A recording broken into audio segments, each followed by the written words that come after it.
Assalamualaikum warahmatullahi wabarakatuh. Halo teman-teman semua, kembali lagi di podcast Brosan, yaitu podcast ngobrol santai. Nah, pada kali ini kita akan ditemani dengan narasumber spesial kita dengan tema mental health, yakni Mbak bisa perkenalan terlebih dahulu. Halo semuanya, perkenalkan saya Fariza Hairunida.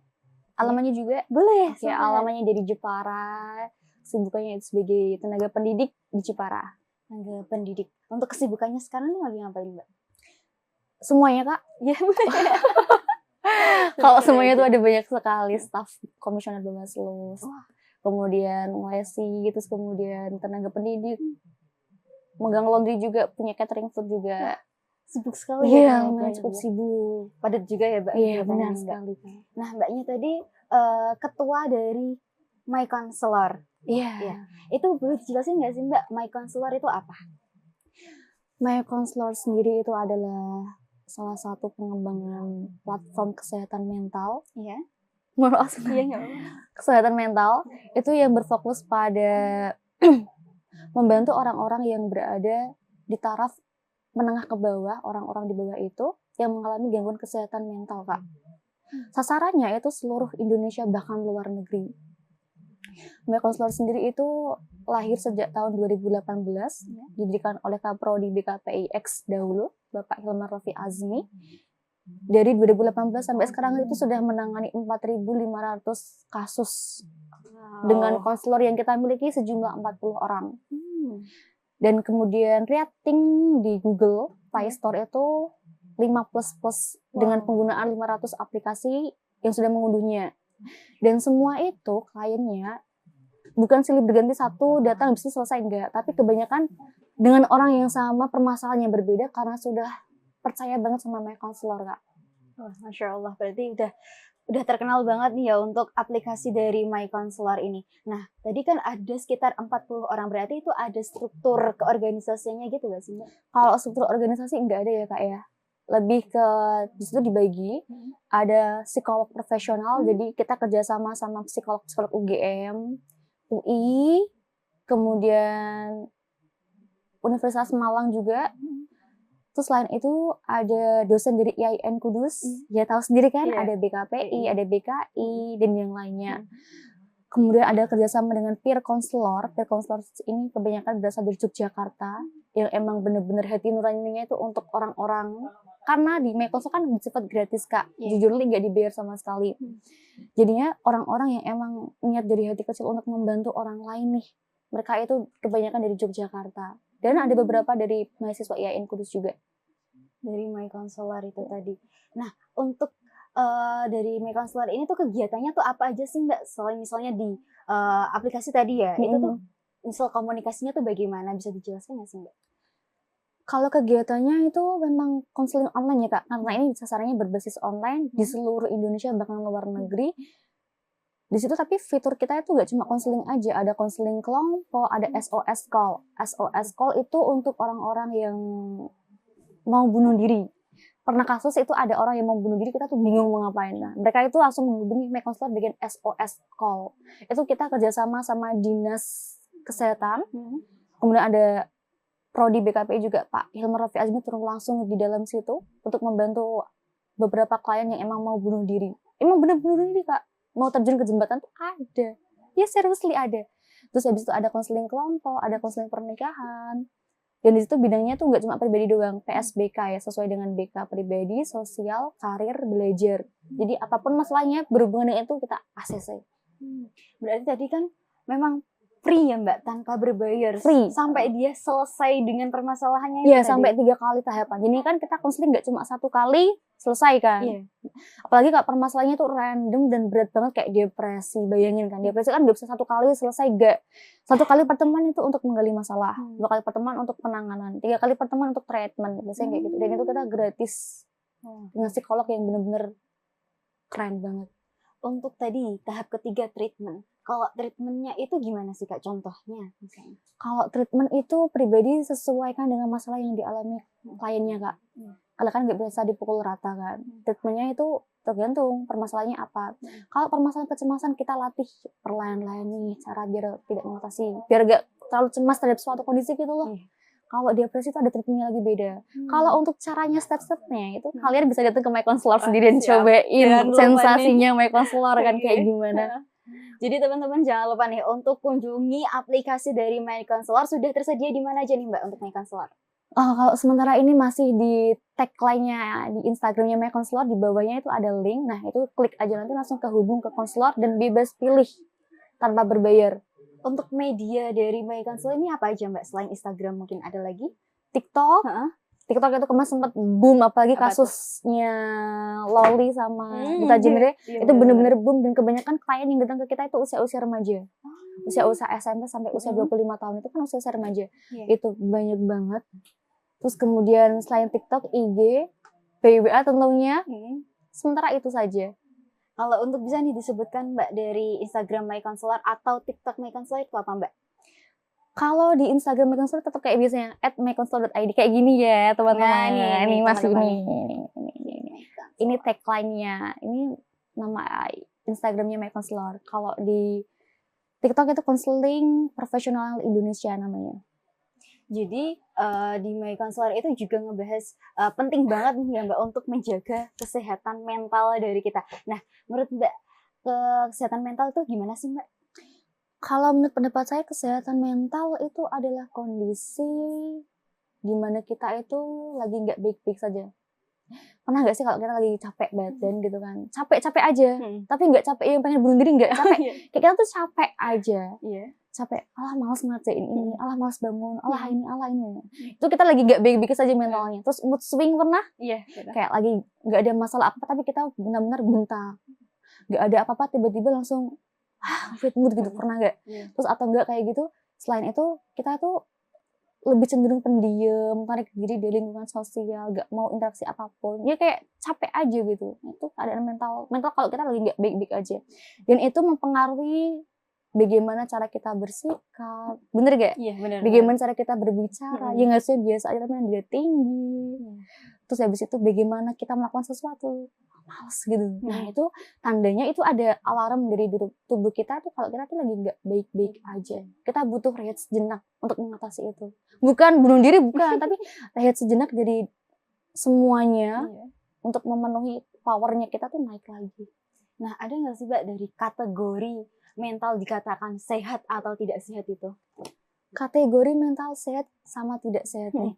Kategori mental sehat itu kalau kamu lagi di titik terendah. Pernah nggak? Iya, pernah pasti. Walaupun menurut orang itu kayak simple gitu, tapi kan kita kan kayak punya daya tekanan sendiri kan, tubuh kita. Itu yang pertama yang bisa kita lakuin itu, kamu suka apa sih? Nah itu dilakuin. Suka musik nih, musik yang genrenya tuh lebih ngebass gitu. Atau enggak musik Korea, mungkin suka Korea enggak? Enggak ya? Atau enggak musik-musik yang Arab-Araban mungkin ya? Betul. Suka Banget itu. Dengerin aja itu buat naikin mood swing. Atau enggak, tips paling gampang itu buat naikin mood, itu mandi keramas yang lama. Itu bisa mempengaruhi mood kita yang asalnya kita tuh naik banget 100% tuh turun 50%. Itu kalau durasinya kalau kayak gitu mandi itu harus berapa lama sih Mbak? Gak ada durasinya, cuma kita tuh sambil relakskan pikiran. Cuci tangan, cuci muka, cuci kaki itu juga mempengaruhi menurunkan mood yang kita yang terlalu amburadul itu. Bener. Nah kalau untuk kasus mental health yang ada di My Counselor paling banyak tuh apa sih Mbak? Kalau untuk kasusnya di My Counselor itu emang sasaran usianya remaja ya Kak. Itu anak-anak yang dari kecil itu kurang kasih sayang dari orang tua, terutama ayah.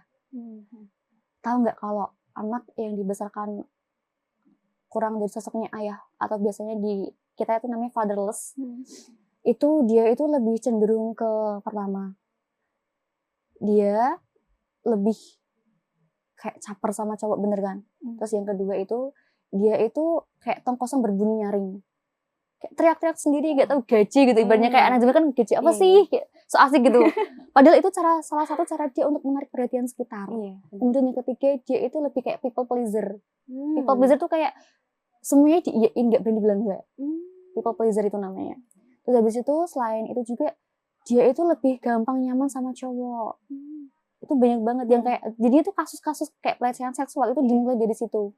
Aku sayang sama dia gitu kan. Terus ujungnya sampai ke seks gitu. Nah itu dimulai dari situ tuh. Kalau ada anak yang dia itu udah kayak kasus pelecehan seksual, dipertanyakan nih, ayahnya kayak gimana sih? Nah, itu berarti itu disebabkan karena kurangnya kasih sayang atau pengertian perhatian dari sosok seorang ayah. Iya gitu benar sekali, gak ada kontak emosionalnya. Pernah gak sih kayak gitu? Bukan ayah yang kerja selesai terus gak tahu perkembangan anaknya kayak gimana. Bukan kayak gitu, tapi ayah sama anak yang menjadi emosional kayak raketan itu tanya kayak sehari ini ngapain aja, terus tadi ngapain aja, tadi sekolah itu gimana sih, tadi kamu sekolah tuh ada hambatannya nggak sih, kayak hal-hal yang menurut orang tua itu receh tapi itu buat branding anak sama orang tua tuh tinggi banget. Kakak gitu gak sih? Mungkin iya.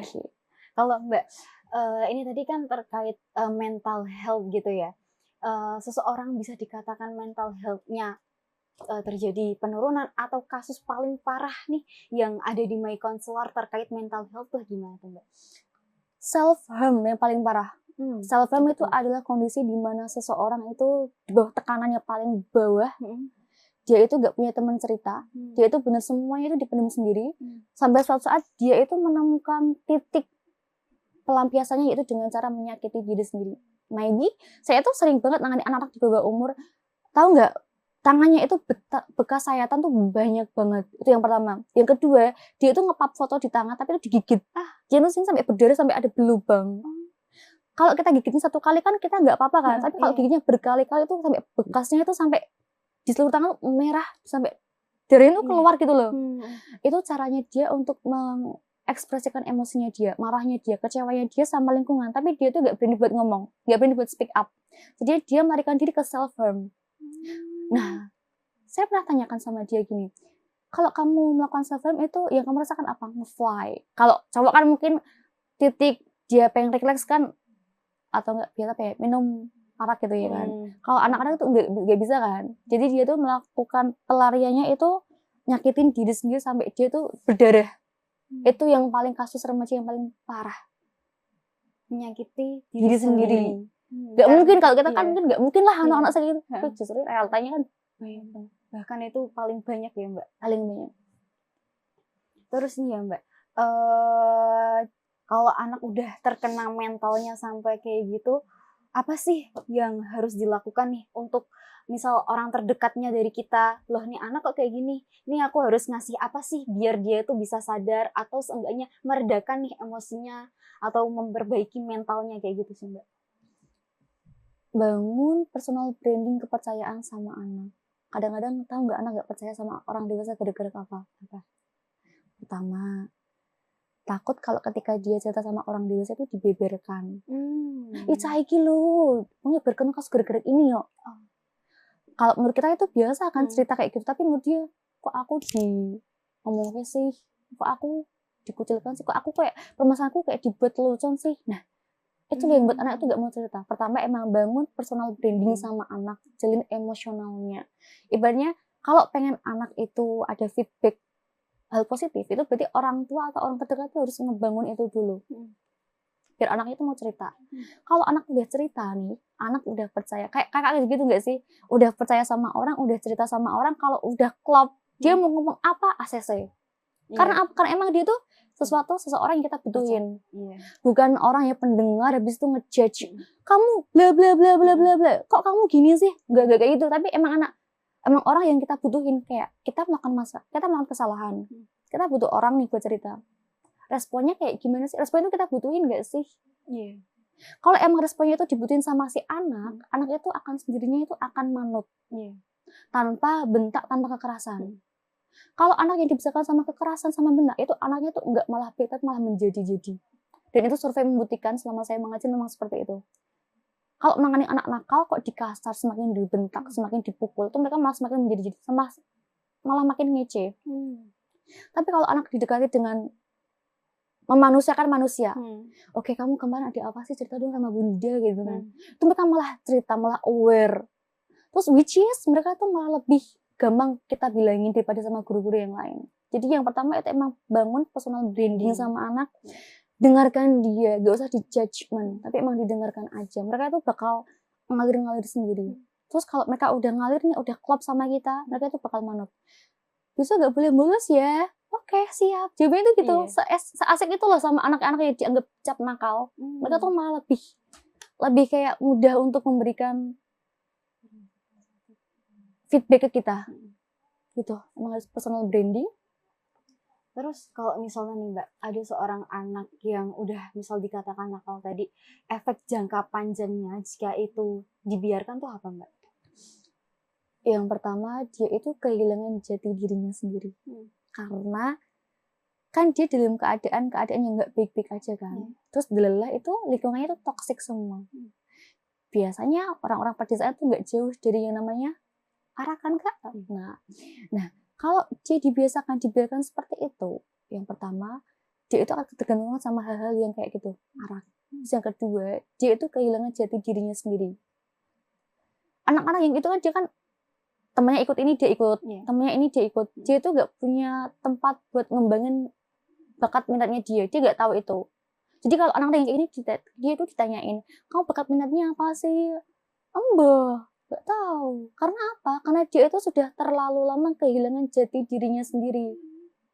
Jadi dia tuh ya uripe dia, hidupnya dia, tapi dia tuh nggak tahu yang dibutuhkan hidupnya sendiri tuh apa sih. Dia tuh masih nggak tahu kalau dibiarkan jangka panjangnya kayak gitu. Sosok dirinya tuh hilang. Aman. Iya, lanjut. Next, boleh. Terus kalau untuk jaga kesehatan mental agar tetap sehat, apalagi nih ya Mbak, misalnya aku nih kadang masih banyak pikiran, banyak stres karena entah itu tugas kuliah atau hal yang gimana sih cara jaga mental kita nih agar tetap sehat kayak gitu. Kalau capek istirahat. Betul. Gitu gak sih? Kalau capek itu istirahat dulu, gak usah dipaksa. Kalau emang kita apalagi rutinitas yang sibuk, kuliah kan, pagi sampai sore itu kita kadang-kadang capek doang, cuma bilang capek tapi bukan mengeluh sama hidup ya, cuma capek. Ya udah, kalau capek tugasnya selesai, mending itu kita istirahat jeda 2 jam buat ngumpulin mood, lakuin semua hal yang bikin kamu naikin mood. Kalau udah selesai, kamu baru ngepas tugas yang lain. Daripada nanti kamu paksa sampai selesai tapi kamu nggak maksimal. Bener nggak? Iya. Kalau emang mentalnya lagi, keadaannya lagi nggak baik-baik aja, udah istirahat sejenak. Mandi dulu buat naikin mood, mandi. Kamu suka apa? Kamu sukanya apa sih? Kan yang itu kan kita sendiri. Aku suka musik ini, udah denger musik sambil keras di kos. Kalau udah selesai, kalau emang lagi gak mau semuanya, tidur aja 2 jam. Tidur 2 jam, mandi keramas, selesai, mood baik lagi. Bener gak? Iya, bener. Itu hal-hal yang sering dianggap orang receh, tapi kita itu dampaknya sebegitu loh untuk menjaga mood kita sehari-hari. Terus nih ya Mbak, ini kan benar-benar banyak nih para teman-teman yang mungkin sekarang lagi di titik kesehatan mentalnya itu lagi acak-acakan, kayak misalnya sedang tidak baik-baik saja. Terus dari mereka itu kadang salah menaruh entah itu kegiatan atau hal-hal yang tidak seharusnya dilakukan. Nah, menurut Mbak dengan hal itu tuh gimana tuh Mbak? Gimana Kak? Kesehatan mental, misalnya mereka sedang tidak baik-baik saja, terus takutnya dari mereka itu mengarahkan kepada hal yang tidak seharusnya dilakukan. Example misalnya kadang seorang berada di titik terendahnya, terus dia ngerasa sendiri, habis itu dia nggak ada teman cerita, terus akhirnya melakukan hal-hal yang tidak diinginkan. Misalnya kadang seorang itu bakal ngelakuin tadi misalnya self harm. Apalagi di kasus-kasus sekarang ini remaja-remaja yang memang banyak melakukan hal itu, apalagi tergantung circle pertemanan itu kan juga mempengaruhi diri kita. Ya, nah itu tuh gimana sih Mbak cara kita tuh agar tetap menjaga kesehatan kita, terus kalau kita udah nggak ada teman ngobrol ini kita tuh harus ngapain kayak gitu? Yang tahu kapasitas kesehatan mental kan kita sendiri Kak. Kalau emang kita ngerasa circle tertentu itu emang rasa toxic, cut off aja demi kesehatan mental kalian. Pernah nggak kayak di TikTok itu ada kayak label kayak gitu? Kalau emang orang-orang yang buat kamu sakit, cut off aja demi menjaga kesehatan mental. Karena apa? Karena kalau kita terus-terusan hidup di depan teman-teman yang nggak respect sama kita, nggak excited adanya kita, malah nyakitin kita, justru malah membuat kita makin down, malah kita pikiran. Pernah nggak sih kayak gitu? Pernah ya kan? Nah, daripada kayak gitu mending di cut off aja, udah keluar dari circle itu aja sendirian, nggak apa-apa demi kesehatan mental. Bodoh amat mau digeremengi, mau dibicarain di belakang, tapi kan yang penting mental kita sehat, pulang waras. Mending kita tuh nggak tahu apa-apa daripada kita mencoba tahu apa-apa tapi kita yang paling tersakiti. Oke. Tapi kalau misalnya dia butuh teman cerita nih Mbak, tapi dia nggak ada teman cerita. Kalau emang dia nggak punya teman cerita, something mesti dia punya sesuatu buat dia jadi teman cerita nih. Masih cuma satu orang, pacar mungkin atau enggak, bener nggak? Pacar tuh walaupun dikira sedikit gampang gitu kan, tapi kan tuh punya dampak yang luar biasa. Apalagi kalau pacarnya itu aware sama kita, aware dalam artian kita cerita apa nggak pernah dijudge, kita cerita apa dia selalu dengerin. Selain pacar juga kita pasti punya temen nih, bestie yang konyol seperti itu, yang suka guyon gitu kan. Itu malah justru bestie yang aware sama kita daripada bestie yang sibuk glow upin diri kayak gitu-gitu. Dia tuh justru cuma pengen kayak datang punya masalah, lu punya masalah, dia cerita selesai udah, nggak ada efek apapun, nggak ada cerita apapun, nggak ada feedback apapun. Tapi justru yang teman-teman yang, wah besok aku punya masalah nih, lu punya masalah apa? Kita kan lebih enak kan buat ngobrolnya. Kalau emang kita nggak punya teman buat cerita apapun, lampiasin. Saya biasanya kalau nyaranin sama anak-anak, kalau kamu emang nggak punya teman cerita, keluargamu nggak mendukung, keluargamu toksik, kamu nggak punya apapun buat melampiasin emosimu, kamu gambar, beli pensil warna. Kalau emosimu marah banget, kasih warna merah. Itu namanya art therapy. Kalau kamu dendamnya dikit, kasih warna coklat. Kalau kamu banyak sabarnya, kasih warna hijau. Jadinya kamu tuh lihat gambar itu sambil lihat, oh ternyata aku lagi nggak baik-baik aja nih. Terus kamu sambil lihat gambar tuh sambil ngomong, aku kecewa sama keadaan ini, aku gak suka sama keadaan ini. Ya, ngobrol-ngobrol sendiri aja nggak apa-apa. Justru kita itu kadang-kadang perlu ngobrol sama diri sendiri. Betul. Bener gak sih? Namanya itu self-talk. Benar. Kemudian kita tuh self-talk, ngomong sama diri sendiri, hari ini ngelakuin apa aja, kecewa sama apa aja, yang buat kita mood swing itu apa aja. Terus kalau udah kita tahu nih, kita lihat gambar tadi warna kita sambil ngobrol sama diri sendiri, kemudian kita melakukan self-management. Kontrol diri. Oke, masalahku tuh tentang ini, aku tahu penyelesaiannya, aku tahu cara ngatasinya. Masih kan tiap masalah ada dua opsi. Kalau aku ngambil masalah ini, dampaknya ini. Kalau aku ngambil masalah ini, dampaknya ini. Nah, ketika kita udah ngobrol sama diri sendiri, udah self-management, kita udah tahu problem solving-nya di mana. Berarti kita udah regulasi emosinya dari situ. Kita udah keren. Jadinya, kita butuh orang lain buat cerita nggak? Kalau emang kita butuh-butuh banget ya, nggak apa-apa. Tapi kalau kamu emang nggak ada teman cerita, kamu udah di bawah tekanan, nggak ada teman cerita, nggak ada buat teman ngobrol. So, salah satu alternatifnya biasanya saya ngomong sama anak-anak, kamu ambil gambar, kamu gambar apapun, kasih warna sesuai dengan emosi yang kamu rasakan hari itu. Terus ngomong-ngomong sendiri aja. Kan kamu di kamar sendirian, nggak ada yang ngejudge kamu gila. Bener nggak, Kak? Bener kan? Kamu nggak ada yang ngejudge kamu gila, nggak ada yang bilang kamu stres, depresi, dan lainnya. Kamu ngobrol sendiri aja sama gambar yang kamu warnai, kamu luapin dari itu, kamu masalahnya apa, kamu cerita, kalau udah selesai self-management.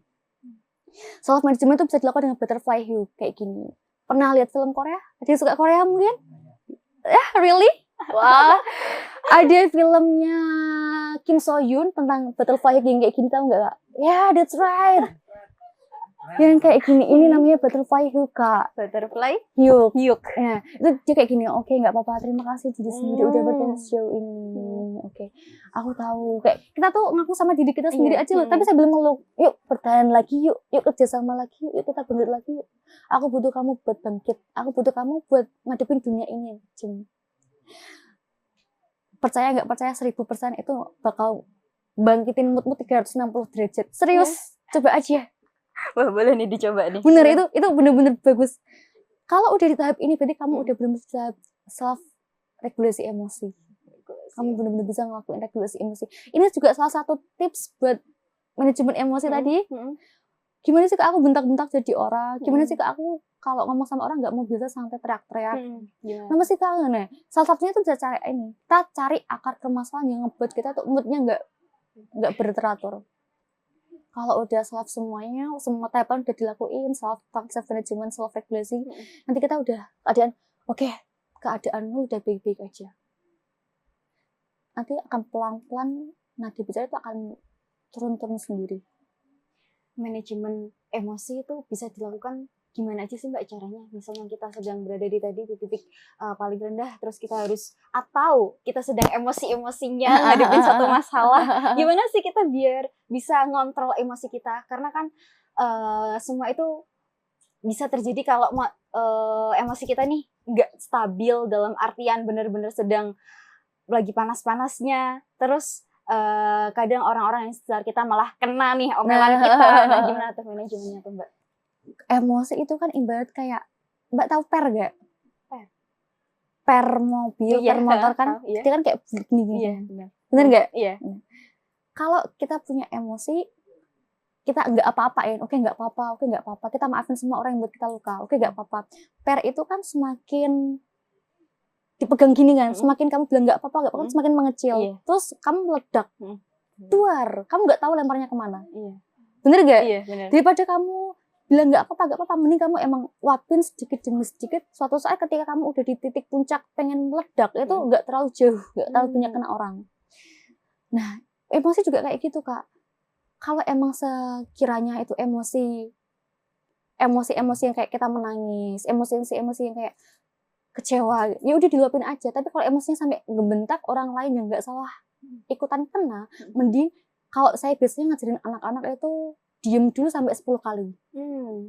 Jadi kan biasanya kan kita pulang kuliah kan, terus ada temen yang tanya, kayaknya kayak dibaduli ibu misalkan, gitu kan. Kita lagi pulang kuliah capek, tapi udah tanyain sesuatu gitu kan. Kita kan kayak capek gitu kan. Iya, bener-bener. Apa sih ibu berisik misalnya kayak gitu kan. Ya udah kita diem dulu aja. Diem dulu, terus bilang ke ibu, Bu, nih ngejak ngomong nanti aja ya. Aku tak cuci muka, cuci kaki, cuci tangan dulu. Soalnya aku cek kesehatan. Mending kayak gitu, mending kamu bilang stop di sini dulu, aku tak netralin emosi dulu. Daripada kamu, ibu masih ngobrol, terus tapi kamu nggak bilang jeda stop di situ, terus akhirnya kamu bilang, ibu ngapain sih ngomong terus gitu. Kan malah nyakitin hati orang tua. Bener nggak? Mending itu ngobrol, Bu, aku ini tuh lagi pulang kuliah, aku capek, aku mau cuci tangan, cuci muka dulu, daripada nanti aku kesetanan marah-marah sama ibu, bentak-bentak ibu, mending ibu stop dulu sebentar. Terus kalau udah semuanya udah dilakuin buat netralin emosi, udah minum air putih nih, habis itu baru ngobrol sama ibu. Dia mau kuliahku kayak gini loh. Bener gak? Iya, bener. Kadang-kadang kita tuh sesimpel itu ngomong sama orang terdekat, tapi kita tuh gak ngelakuin itu. Jadinya malah orang tua, aku gak salah apa-apa, aku nakoi anakku, aku malah salah dewe. Kan orang tua gak tahu saling kita gimana. Kan kita gak tahu. Kitanya maunya dimengertiin orang tua, tapi kan kita nggak ngomong sama orang tua kalau kita tuh lagi keadaan capek. Capek aja, capek kuliah, capek di jalan gitu loh. Kita nggak bilang sama orang tua juga nggak tahu. Ibaratnya kayak gini, sopo sing mudeng karepe wong bisu, bener nggak? Iya, bener. Relate nggak? Relate kan? Berarti harus bedem dulu, kita tenangin diri kita dulu, baru tuh habis ngobrol baru sama orang tua. Bener. Oke. Nah, terkait tadi ya Mbak, marah-marah. Mbak tahu nggak sih yang kasus yang lagi viral ini Mbak? Ya apa yang nih?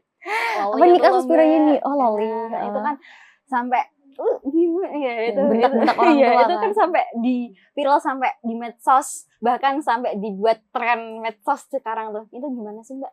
Menurut Mbaknya itu? Ibaratnya kayak gini, tabur tuai. Nggak mungkin anak tiba-tiba bentak orang tua. Walaupun orang tuanya itu kayak, kamu pengen les di mana, kamu pengen sekolah di mana yang mahal pun tak kasih gitu kan. Di luar ekonominya, itu gelas kosongnya anak udah diisi belum? Jadinya gini, setiap anak itu punya gelas kosong nih dalam hati. Gelas kosong, ibunya ini gelas kosong. Biar dia penuh itu butuh kasih sayang. Kasih sayang itu dari mana? Bukan ekonomi ya, tapi kasih sayang emang kayak perhatiannya dia orang tua ke anak itu loh. Kayak hal-hal random kayak dia mau ke sekolahnya piye Mbak gitu. Dia mau apa sih? Dia mau jajan apa? Dia mau sekolahan tuh kamu lakuin apa aja? Apa sih hal yang kamu lakuin di sekolahan? Dia mau awal karo sapa wae. Dia mau iso ngarep soal kayak gitu-gitu. Terus kedua main bareng sama anak. Dengerin semua keluh kesahnya anak, bukan yang nuntut tapi harus berjalan bareng-bareng. orang tuanya ini dia gituin enggak, gelasnya itu diisi enggak. Kalau gelasnya kosong atau enggak, menurut orang tua nih, anakku tuh cuma butuh apa sih, aku sugih gitu kan, semua tak turuti, tapi emosionalnya diturutin enggak, kasih sayangnya dia penuh enggak di situ. Kalau emang nggak penuh ya emang. Terus habis itu juga mohon maaf, di kasus Soleh itu kan dia nggak punya bapak, bapaknya nggak, maksudnya dia tumbuh kembangnya selama 17 tahun nggak ada peran orang tua ya. Dibalik lagi ke situ, dia kayak gini tuh nggak ada peran ayahnya. Yang mau disalahin, kalau dia disalahin kayak netizen gitu kan, itu kan ibumu bla bla bla bla, kan kita nggak tahu dia di rumah diperlakukan seperti apa, bener nggak? Makanya kalau anak-anak psikolog sama anak-anak ABK itu dasar hukumnya satu, yaitu memanusiakan manusia. Kalau kita itu nggak tahu dia itu pernah ngalami apa aja, kita nggak pernah tahu keadaannya dia di rumah kayak gimana, kita nggak pernah tahu hal hebat yang udah dia lalui, kita nggak pernah tahu dia itu udah melakukan self regulasi apa aja. Jadinya satu, don't judgmental, nggak boleh ngejudge. Nah maka itu prinsip dasar hukumnya anak BKI, BKPI, sekolah.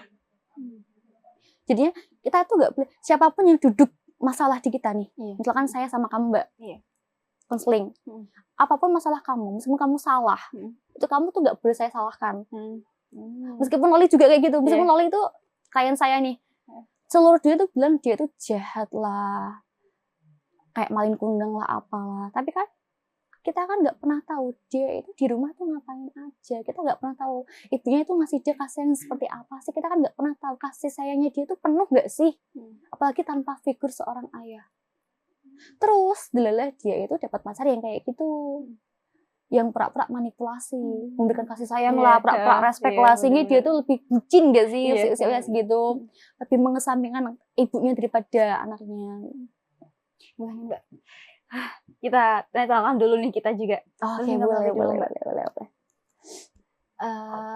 Monggo Mbak di. Oke, boleh.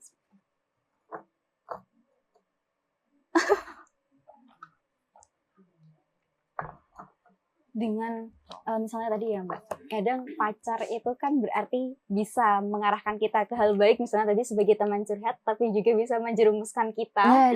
Nah, menurut Mbak, sebenarnya pacar penting nggak sih Mbak? Menurut Mbaknya sendiri nih, pacar penting nggak ya? Menurut kalian pacar penting nggak sih? Nggak loh. Kalau pacar itu memberikan impact positif ke kita, itu penting. Misalkan kita ada masalah, masalah itu kita cerita sama pacar, bener gak? Cerita sama pacar nih, terus respon pacar kita kok gini, respon pacar itu ada dua, membenarkan apa menyalahkan. Biasanya cowok-cowok yang tipikal membenarkan itu gak bikin kita berkembang. Oke, aku setuju sama kamu sih, emang dia jahat sih nek kamu kayak gitu, misalnya dia kayak gitu, kan membenarkan apa yang kamu rasakan. Tapi kalau pacar yang menyalahkan kamu gak oleh ngono, kan kita hidup bareng-bareng sama orang, karakternya beda-beda, hidupnya beda-beda, yang dialami juga beda-beda gitu kan. Nah, pacar-pacar yang kayak gini, pacar-pacar yang kadang kita nyalahin kita, itu mah justru pacar-pacar yang kita butuhin gitu loh. Ya enggak kayak gula gitu kan, gula manis tapi kan nyakitin, habis itu diabetes. Bener nggak sih? Bener kan? Mending pahit di awal tapi dampaknya tuh ada. Oke, lebih dewasa dalam melakukan penyikapan masalah. Berarti kembali ke seseorang itu tadi. Terus kalau kita jalin hubungan nih, sambil kita jalin hubungan sambil kita mikir pacar ini tuh kita butuhin nggak sih? Apa sih value dia yang buat kita tuh suka sama dia? Bener gak? Kadang-kadang tuh orang tuh cuma pacaran, ya udah pacaran. Tapi semakin kita dewasa tuh kita semakin banyak tekanan nih kan, makin naik tangga hidup semakin berat ujiannya. Semakin berat ujiannya kita butuh orang yang di support sistemnya kita nih di belakang. Oke, kamu kuat, kamu bisa gitu. Kalau emang pacarnya itu cuma sekedar pacar, jalan nongkrong selesai, ikutin FOMO, TikTok kayak gitu-gitu, selesai, kita kan gak dapat apa-apa. Tapi kalau emang pacar itu datang di hidup kita, dia memberikan support system, apa yang kita butuhin, kita butuh apa sih? Mau se-independent woman itu kalau ada yang kurang, tetap ada yang kurang. Kita tuh butuh pacar yang kayak gimana sih? Yang royal kah? Yang emang tahu keadaan kita? Pacar yang emang gak ngejudge kita? Pacar yang emang bener-bener dengerin kita? Atau pacar yang kayak sekedar oh apa sih masalah kok kan kok pikir gitu. Pacar yang kayak gimana sih? Yang tahu ya diri kita sendiri. Jadi mau tolak ukur pacar itu penting apa enggak, kembali ke diri masing-masing. Kalau emang self regulasi masing-masing kalian itu oke, bisa. Karir juga oke, ekonomi oke. Kalau dia memang nggak butuh pacar, why not? Kayak kita kan nggak bisa maksain kan, emang itu keputusannya mereka sendiri. Tapi kalau emang oke karir oke nih, ekonomi oke nih, tapi aku butuh sosok orang yang buat jadi support system aku nih. Nah, mau nggak mau kan kita juga butuh dia. Itu kan kembali ke orang masing-masing. Kita itu kan pendapat. Kalau emang dia nggak butuh ya udah, apalagi ini sekarang ada tren Joanna lah, bener gak ya? Kayak independent woman lah. Jadi makin apa ya sendiri. Tapi kalau dari aku sendiri juga lebih ke independent woman sih ya Mbak ya. Lebih nyaman sendiri dulu gitu. Selain itu nih ya Mbak, ini kan tadi butuh support system. Jadi seseorang yang bisa mensupport kita, memberikan edukasi kita. Salah satunya juga ada kasus yang viral lagi nih Mbak, terkait duta genre. Itu. Nah itu gimana sih tanggapan Mbak terkait yang lagi viral itu Mbak? Duta genre. Kakaknya tahu nggak kalau duta genre itu sudah melakukan klarifikasi by Twitter kalau nggak salah? Tahu nggak? Belum tahu. Belum. Duta genre itu melakukan klarifikasi di Twitter itu dia bilang gini. Saya kan anak yatim piatu. Bener gak? Dia yatim piatu kan? Saya kan anak yatim piatu. Saya itu kekurangan kasih sayang dari orang tua. Kemudian guru saya dia kan dia bilang gitu. Itu memberikan kasih sayang yang saya butuhkan. Nah, itu kuncinya di situ tuh, Bapak ibunya udah nggak ada kan. Jadinya dia melakukan opsi lain, pengembangan dirinya, skillnya dia itu tadi public speaking, duta genre. Di luar dia tuh duta genre, bisa ini, bisa itu, bla bla bla bla. Di luar itu semua. Kembali ke pribadinya masing-masing. Dia itu tumbuh kembangnya tanpa orang tua, tanpa ada yang mendampingi, tanpa ada yang ngasih jalan. Iki lo jalan apa, iki lo jalan elek. Gak ada yang ngasih tahu itu. Jadi dia semua itu diambil semuanya. Dia tuh ibaratnya kayak semua itu bisa ditangani sendiri. Terus seperti yang saya bilang tadi, anak-anak yang dibesarkan tanpa kasih sayang orang tua itu kayak gelas kosong. Siapapun orang di luar sana yang bisa ngisi gelas kosong itu dia akan nyaman. Paham kan Kak? Nah, dia tuh gelas kosong, dia gak ada sosok ayah, dia melakukan semuanya sendiri. Tiba-tiba datanglah seorang guru itu. Nah, di guru itu dia tuh melakukan child grooming. Pernah dengar istilah child grooming? Iya. Pernah. Oke. Child grooming itu adalah manipulasi kondisi yang ditujukan untuk mengambil kelebihan jadi korban. Child grooming manipulasi.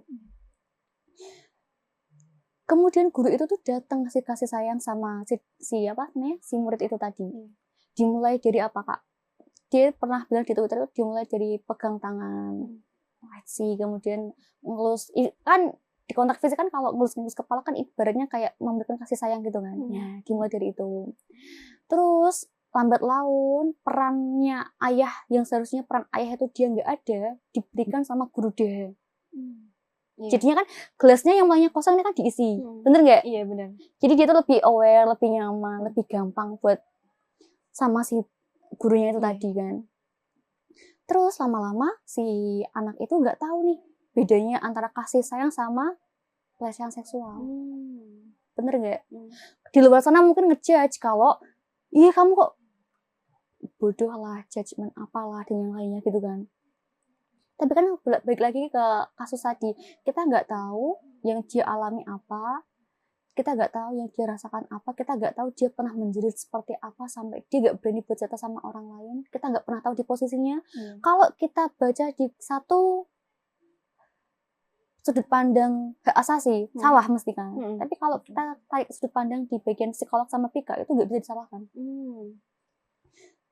Saya pernah ada kasus kayak gitu, siswa saya dulu, itu kurang lebih kayak gitu, dimulai dari perhatian, memberikan makanan, jajan, pegangan tangan, bahkan gurunya tuh bilang gini, kamu di sekolah, kita di sekolah itu sebagai guru siswa, tapi kalau di luar sekolah kita sebagai pasangan kekasih, padahal usianya itu terlampau 20 tahun.